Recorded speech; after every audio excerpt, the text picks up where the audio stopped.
So in Muqaddimah Hadramiyyah, we are still speaking on some of the conditions on the validity of prayer. And last week we were speaking about facing the Qibla.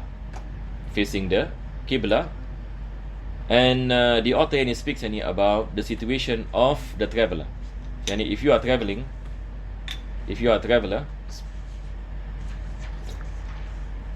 there are certain concessions. There are certain concessions that are given to the traveler, and one of it is to pray the sunnahs not facing the Qibla. So there are a few situations. Number one situation, is the situation that you are riding or on a vehicle. So if you are traveling and you are on a vehicle, then we have to look at the situation.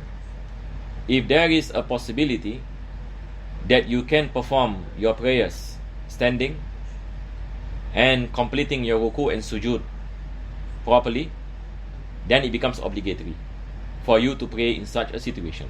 An example will be, you are boarding a ship. So imagine you are boarding a big ship. So there is no issue in praying while standing. So in this situation, it is not permissible for you to pray while sitting down. If it is possible for you to face the Qibla, then it becomes obligatory for you to face the Qibla. But if you are riding, if you are riding a horse or you're riding a camel, for example, like last time, and you are going to pray the sunnah prayers, and you are musafir. So what you can do is, what is compulsory is that you face the Qibla during takbiratul ihram. When you do Allahu Akbar and first takbir, you face the Qibla. And then after that you can perform your prayers not facing the Qibla, facing the road that you are heading to. So for example, the Qibla is on my right side, and the road that I'm going is on my at the front of me. So when I do the takbir Allahu Akbar I face on my right, and then after that I go straight. Then I perform my prayers. I recite Fatiha, I recite the surah. When comes to ruku, I bend. Tamam? I bend a bit. And then when comes to i'tidal, I go back. And when comes to the sujud, I bend more than my ruku. This is called al-ima. So I'm just trying to summarize some of the things that we mentioned. So again, I repeat, situation number one is when a person is praying on a vehicle and he can face the Qibla. Then facing Qibla becomes compulsory upon him. Tamam? And he can perform his ruku and sujud. Then it becomes compulsory upon him. But if he is riding or he is on a vehicle that he cannot face the Qiblas, for example, like nowadays we take our cars, aeroplanes. So for example, the aeroplane is moving in this direction, the Qibla is behind. Tamam? So what we can do is at the point of takbiratul ihram we face the Qibla, and then after that we can perform our prayers sitting down, facing in front, as we are sitting on the aeroplane. So this is a concession for the traveler who is praying the sunnah prayer, the sunnah prayer. So the prayer becomes valid even though you do not face the Qibla. The prayer becomes valid. So when you pray your duha prayers, when you pray your qabliyah, the ba'diyah, the witr prayers, and so on and so forth. But when comes to the fard prayers,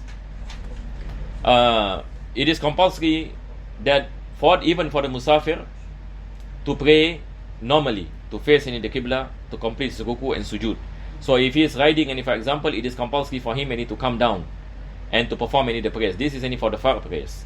If a person is on a vehicle and it is not possible for him to stop, like a person is in the aeroplane and he is praying while sitting down, and there is no possibility of him praying standing, for example, then we say this is hurmatul waqt. This is a prayer that is called hurmatul waqt, and in the madhab of Imam Shafi'i, it is compulsory that he make up for that prayer. Although we have some opinions that says that it is not compulsory, but the prevailing judgment and qawl al-mu'tamad in our madhab, when comes into the fard prayers, it is compulsory that he make up when he reach land. These are some of the questions that normally people ask. Likewise, if you are praying on a bus, if you are praying on a bus and you cannot perform your ruku and sujud properly, you are sitting down because of some reason, and you cannot go down the bus or something, or you then it carries the same ruling that you have to perform your prayers and you have to make up for the prayer. So now we go on to where we are. The author mentioned وَإِنْ كَانَ مَاشِيًا. This is the third situation. First situation is riding. Second situation, on a vehicle where he can perform prayers. Third situation is when he is walking. If he is walking, it is compulsory for him to face the Qibla in a few situations. Number one, he said, وَإِنْ كَانَ مَاشِيًا إِسْتَقْبَلَ فِي الْإِحْرَامِ وَالرُّكُوعِ وَالسُّجُودِ وَالْجُلُوسِ بَيْنَ السَّجْدَتَيْنِ. So there are 4 places. It is compulsory for him to face the Qibla when he is in Ihram, Takbir al-Ihram. Number 2, when he is doing the ruku. Number 3, when he is doing the sujud and sitting down in between 2 sujud. So for example, a person is walking and he wants to pray the sunnah prayers, and he is a musafir. Here all we are speaking about musafir, not a mukim or mustawtin. And when you are in your country, you cannot do all this. But if you are musafir, even though safar, that is qasir, that is a short form of traveling, less than 2 marhala, but you have gone abroad, you have left your homeland, for example. In our case, like in Singapore, for example, we have crossed over to Malaysia. We are a musafir, so we can perform the sunnah prayers in our vehicles, no problem. Now, no need to face the Qibla. What is compulsory is when we perform the Takbiratul Ihram. This is in the case we are in the vehicle. But in the case when we are walking, so we only face the Qibla in the 4 situations, or the 4 places. So number 1 is the Takbiratul Ihram. Number 2 is the ruku, sujud, and sitting down in between 2 sujud. So in between we can walk. So for example, you say Allahu Akbar, face the Qibla, then while reciting Fatiha, while reciting the surah, we are just walking and we are going into the direction of our path. If the Qibla is on my right, my path is in front of me, so I walk. No problem. I don't face the Qibla. But when I want to do my ruku, then I have to stop and face the Qibla and do my ruku and i'tidal, and then continue. And then when comes into the sujud, face Qibla. Sitting down to sujud. Then when it comes to the qiyam, I can walk. So I can read my Fatiha, I can make my surah. So when it comes into the ruku, I face the Qibla. So this is basically what the author is saying, the 4 places which is compulsory that he face the Qibla. And then he mentioned وَمَنْ صَلَّى فِي الْكَعْبَةِ وَاسْتَقْبَلَ مِنْ بِنَائِهَا وَمَنْ صَلَّى فِي الْكَعْبَةِ وَاسْتَقْبَلَ مِنْ بِنَائِهَا شَاخِصًا ثَابِتًا قَدْرَ ثُلُثَيْ ذِرَاعٍ صَحَّتْ صَلَاتُهُ. Now the author speaks about if a person prays inside the Kaaba. So he has completed and speaking about prayers for the musafir. What about a person who prays inside the Kaaba? How do you pray inside the Kaaba? So he said that if you pray inside the Kaaba, وَاسْتَقْبَلَ مِنْ بِنَائِهَا. So you should face any of the walls of the Kaaba. Any of the walls. So Kaaba is basically like a square, right? So there are 4 walls. So if you face any of the walls, your prayer will be valid. If you face any of the walls, your prayer will be valid. So it is possible that 4 person enters into the Kaaba, 1 person face one part of the wall, the other person face the other part of the wall, the other person face the other part of the wall, the other person face behind. All of them the prayers will be valid. So the ruling of praying inside the Kaaba differs from praying outside the Kaaba. Outside the Kaaba, we speak about facing the Kaaba. And the minimum for the wall is that it must be more than it must be at least 2/3 of an arm's length. 2/3 of an arm's length. So it is about 100 centimeter. It is about arm's length, and it is 2/3, and it is like this. This is arm's length from the top of my fingers, and this is 1 zira. So sulusai meaning 2/3. So it's about from here to here. So the minimum requirement for the wall of the Kaaba, it must be 2/3 of arm's length. 2/3 of arm's length. So this can be understood if the door of the Kaaba is open. Imagine you are inside the Kaaba and the door of the Kaaba is open. If you perform any of your prayers and you are not facing anything, any walls, if the door is open, your prayer is not valid. But if at the part of the door, for example, there is a short wall, for example, it must be more than 2/3 of the zira. Then only your prayer will be valid. It's about 45 centimeters, if I'm not mistaken. It's about 45 centimeters. Aywa. Likewise, if a person prays on top of the Kaaba, if a person prays on top of the Kaaba, he must face the wall, and the condition is that it must be at least 2/3 of an arm's length. But it's makruh to pray on top of the Kaaba. It is a sunnah to pray inside the Kaaba, but it is not a sunnah to pray on top of the Kaaba, out of respect of the Kaaba. This is mentioned by Imam Nawawi, for example, in Minhaj. And then he mentioned, وَمَنْ أَمْكَنَهُ مُشَاهَدَتُهَا لَمْ يُقَلِّدْ. And if a person is able to see the Kaaba for himself, and imagine you are in Mecca, and the Kaaba is in front of you. So you cannot follow somebody else. You cannot follow somebody else in his ijtihad. Because why? This is yaqeen. You are seeing the Kaaba, then you must face the Kaaba. You cannot follow someone facing any other directions other than the Kaaba, because your prayer will not be valid. So you cannot do taqleed, because now there is no room for ijtihad. This becomes yaqeen that you are seeing the Kaaba. This is in the case if you are in Makkah. فَإِنْ عَجَزَ, if he is unable to witness the Kaaba, for example like us, for example in Singapore, in places that you cannot see the Kaaba, he said أَخَذَ بِقَوْلِ ثِقَةٍ يُخْبِرُ عَنْ عِلْمٍ. So we can depend on the reports of a person who is knowledgeable and trusted. So if a person he says, for example, we are traveling, you go to a particular place, you go to Europe, and if, for example, you do not know where's the Qibla, and then you met some Muslims who are living there, and they tell you, okay, the Qibla is there, and you see this person, mashallah, and is performing prayers, can be trusted. Tamam, you can depend on what he says, and you face the Qibla that he mentioned, your prayer will become valid. This is different because you are not seeing the Kaaba, correct or not? So you are depending on his knowledge, on his he is a person who can be trusted. Then your prayer will be valid. فَإِنْ فُقِدَ اجْتَهَدَ بِالدَّلَائِلِ. If he cannot find anyone, then he does ijtihad. What is ijtihad? And he put in efforts to find the results.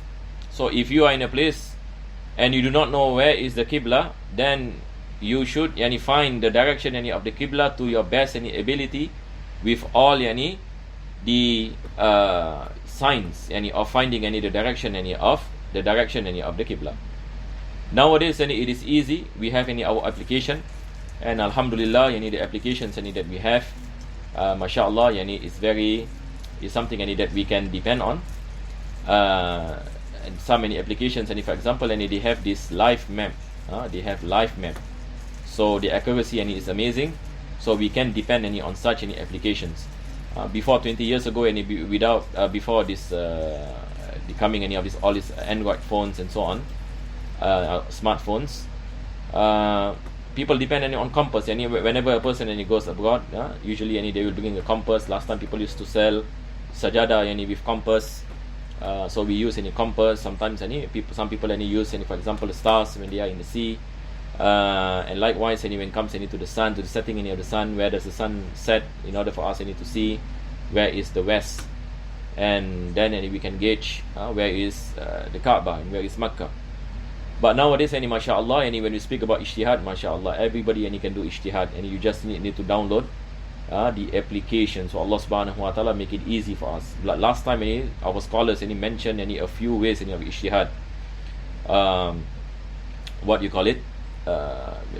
ways any of ijtihad, yani, like looking any at the stars. That's what I mentioned. Yani, looking any at the shade any of the sun and so on and so forth. So he said bidala'il, yani with proofs. فَإِنْ عَجَزَ لِعَمَاهُ, yani if a person is blind, in unable yani to do ijtihad, أو عمي بصيرته قلد ثقة عارفا, or yani he is unable yani to see, he is unable yani to see, or he is unable yani to make any ijtihad, he is unable yani to make any ijtihad, then he follows the person yani who is able to do ijtihad. For example, yani if a blind man is traveling, for example, or in a place, and then he doesn't know where is the Qibla, so his friend, and for example, and he can find out where is the Qibla and just direct him, okay, go here and go there. So he can perform, he can follow any that direction, because he is unable to find the Qibla. Wa in tahayyara salla kayfa sha. But what happens if a person cannot find the Qibla at all? He does not know. He becomes confused. He becomes confused, uncertain, shocked, doubts. He do not know. He do not know. He do not know where is the Qibla at all. So the author mentions Salla kayfa sha'a wa yaqdi. So he pray whichever direction he wants, and then he has to make up for the prayer. Wa yajtahidu li kulli fardin. So he has to make up the prayer. Why? Because he does not perform the proper ijtihad, and he's praying in doubt. Prayer is still wajib for him, but it's wajib for him also to make up the prayer. وَيَجْتَهِدُ لِكُلِّ فَرْدٍ, and he does ijtihad for every fard prayers. This is in a situation where a person is going from one place to another. For example, in Zohor, he is traveling in what particular city, and then Asr is praying in another city. So in Asr, when he wants to pray the Asr prayers, and he has to do another ijtihad, because now he's in different places. But if he is in the same place, no problem. He follows the same direction on the first ijtihad. فَإِن تَيَقَّنَ الْخَطَأَ فِيهَا أَوْ بَعْدَهَا إِسْتَأْنَفَهَا. If he comes to a certainty that his ijtihad is wrong. For example, I make ijtihad that the Qibla is in front of me, but then it becomes clear to me that this is wrong. Somebody who's live in that place for many years show me the application or the compass or something, say that all people in this particular place face this direction. You are praying this direction, so your prayer is wrong. What happens? Our prayer will not be valid. If it becomes yaqeen, based on certitude and certainty, your prayer will not be valid. Ista'nafaha. The author mentioned, whether you are in prayer, if you are in prayer, you have to make your prayer invalid and battle your prayers. Go out of your prayers. And after your prayers, then you have to pray again. You have to pray again. So let me explain this thing any further, because some people are confused when it comes to this. You see, what happens sometimes when people pray and they face the Qibla wrongly. Imagine you have guests come to your house and they perform their prayers without asking you where is the Qibla. They thought the Qibla, and you put the sujadah, for example, wrongly or something, and then they started praying, and then they are praying at the opposite direction, and you know that this is the wrong direction that they are praying. So what you should do, you see, the mistake some people did was just to turn the body around. No, in the first instance, we have to understand his prayer is not valid. His prayer is not valid, meaning he has to break his prayer. No need for you to turn him. You just have to tell him that he is praying in the wrong direction. He has to pray again from the beginning. So that prayer is not valid. Tamam? So I hope it is clear, inshallah. Now, then he mentioned وَإِن تَغَيَّرَ إِجْتِهَادُهُ عَمِلَ بِالثَّانِي. If a person for example does the first ijtihad, he said the Qibla is in front of me, and then he changed his ijtihad. He said, no, actually I look up again, actually the Qibla is there. Then the second prayer, he performs prayers facing this Qibla. So both prayers are valid, as long as he does not come to a certainty. This is based on the principle in fiqh, al-ijtihad la yanqudu bil-ijtihad, that a particular ijtihad is not invalidated by another ijtihad, because ijtihad are based on dhann. It is based on non-certainty. Unless if it is based on certainty, then the first prayer will not be valid. But if it is based on ijtihad, first prayer is valid, second prayer is also valid. So this is what the author any mentioned. If he changed any his ijtihad, amila bithani, he performed any the prayers any with the second ijtihad, fima yustaqbalu wala qada'a lil awwal, and no need for him to make up for the first prayer that he prays in the different direction. طيب. So now any we have finished speaking any about the condition, the ninth any condition that is facing the Qibla. Then the author any speaks any about the 10th any condition. So he mentioned what tarkul kalam fatabtulu binutqin biharfaini. So it is compulsory any that we what you call it, to leave any speech, any not to speak any in prayers. And speaking in prayers any will break any our prayers, will make our prayers any invalid. Binutqin biharfaini aw harfin mufhim, either yani with two letters even without meanings, or with one letter with meaning, like the letter qi. Yani we have in the Arabic language letter qi, li, this carry meaning. Qi from wiqaya, waqa yaqi, qi fi'l amr. Tamam. So this is one letter, but if a person and he pray and he purposely say qi, the prayer becomes invalid even though one letter. Why? Because it carries any meaning. Or two letters without meaning, say fa, yani lengthening, fa and alif, two letters, the prayer and it becomes any invalid. Sometimes any the mistake any people do when a person and is praying someone and he wants to walk in front of him. So what did he say? Ahem. And he's trying to tell him, and you don't walk in front of me. The prayer becomes invalid. Why? Ahem. How many letters? 3 letters. Alif, ha, mim. So even though there is no meaning any of these words, but because it is more, it is 2 letters and more, the prayer yani become invalidated. This is if a person purposely, intentionally. If a person does it unintentionally, inshallah, next week we will speak about that. How many letters any are forgiven, how many words any are forgiven, and so on and so forth. So inshallah, we will stop here because any of time, and we will continue next week. May Allah subhanahu wa ta'ala bless us with tawfiq and istiqama. Ameen ya rabbal alamin. Rabbana atina fid dunya hasanah wa fil akhirati hasanah wa qina adhaban nar. Wa sallallahu ala sayyidina Muhammadin wa ala alihi wa sahbihi wa sallam. Walhamdulillahi rabbil alamin.